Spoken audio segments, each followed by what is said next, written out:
Bill Gates gives $5 billion a year to development aid, making him one of the world's most generous philanthropists. In a speech at London's Royal United Services Institute this week, he voiced fears that the political tide is turning against foreign aid. It concerns me that some world leaders are interpreting recent events as reasons to turn inward instead of seeing them what they are. Problems that, although they're difficult and will take time, can be solved if we invest in the long-term solutions that are necessary. The United States remains by far the world's biggest donor, funding long-term programs and emergency relief across the globe, such as this $1.8 million aid package sent to Peru following floods earlier this year. But US President Donald Trump is proposing to cut the $43 billion foreign aid budget as part of efforts to reduce government debt.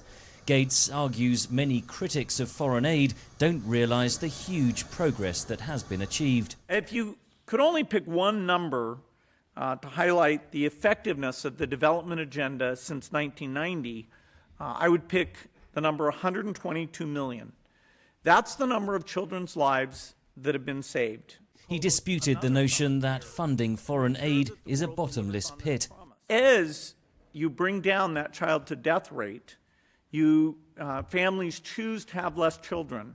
Population goes down very substantially, which brings within reach all of the things society is trying to do: better health, better education, economic opportunity. Bill Gates' speech in London comes as Britain gears up for a snap election in June. The UK is one of the few developed countries to meet the UN aid budget target of 0.7% of GDP. Current Prime Minister Theresa May has committed to keeping that pledge, but many in her party want aid money diverted to the military.